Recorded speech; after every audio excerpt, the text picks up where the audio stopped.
माझं नाव प्रतीक अरविंद डबरे. स्ट्रगलसाठी 2019मध्ये माझं ग्रॅज्युएशन झालं होतं. त्यानंतर माझं एक उद्दिष्ट होतं की मला एक गव्हर्नमेंट जॉब पाहिजे. तर त्यासाठी बँकिंग क्षेत्र ही एक असं प्रोसेस आहे ज्यामध्ये आपण लवकरात लवकर जॉब मिळवू शकतो आणि सिक्युअर क्षेत्र आहे.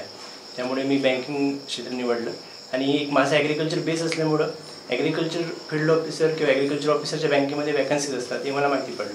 मग त्यासाठी मी तयारी चालू केली ग्रॅज्युएशनमध्ये असतानाच. माझ्या आईवडिलांचं महत्त्वाचं योगदान आहे यामध्ये, शिक्षकांचं सुद्धा महत्त्वाचं योगदान आहे, नंतर राजाभाऊ बागडे यांचं सुद्धा महत्त्वाचं योगदान आहे. आणि स्ट्रगलिंग करावं लागलं. महत्त्वाचं म्हणजे फायनान्शियल सिच्युएशन थोडी वीक असल्यामुळं त्याला थोडं हे झालं.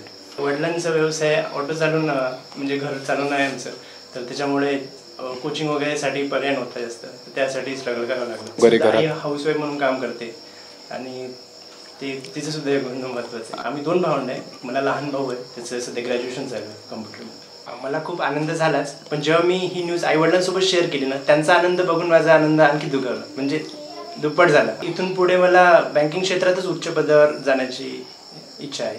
इंटरनल एक्झामसाठी मी आणखी प्रिपरेशन करतो आहे, तर बँकिंग क्षेत्रातच मला पुढे करिअर करायचं. तर माझा व्यवसाय म्हणजे ॲटोचा असल्यामुळे आणि आमचे जी बिकट परिस्थिती आहे त्याला हे करता करता आज मी कशा नाही केलं, लोकांचं म्हणजे कशाही हे केलं आणि पैशासाठी कशा पद्धतीनं हे करावं लागलं हे मला नाही. मला असं वाटतं की बाबा गरीब माणसानं कसं हे करायचं, जगायचं. आणि आता हे लॉकडाऊनचं परिस्थिती आहे.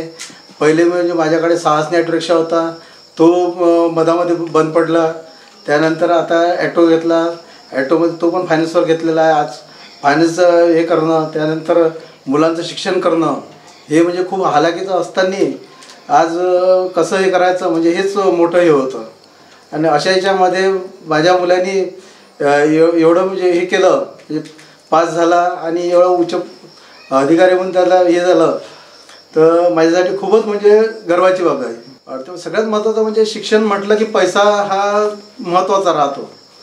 आता हे करताना मला म्हणजे शारीरिक श्रम भरपूर करावं लागले आणि त्यासाठी फायनान्स हे करायचं असलं तर कोणाला बाबा हे करायचं, व्याजानं घ्यायचं किंवा काय हे करायचं, म्हणजे ते सगळ्यात महत्त्वाचं हे होतं. मग त्यामध्ये राजकीय कसं राजाभाऊने पण मला भरपूर मदत केली.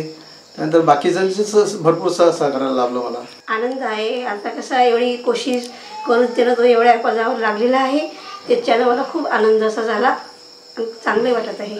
दिनच अभ्यास करायचा, चांगले पर्सेंटेज पहिल्या वर्गापासूनच त्याला मिळायचे. 10वीसुद्धा चांगले पर्सेंटेज होते, 12वीला पण होते. त्याची एक जिद्द होती, ते त्यानं साकार केली. नाही त्रास पहिल्यापासूनच ते दिला.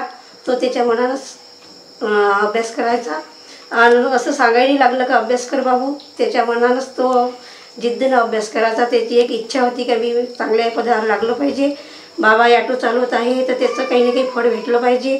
त्याची एक जिद्द होती, त्यानं ते साकार केली.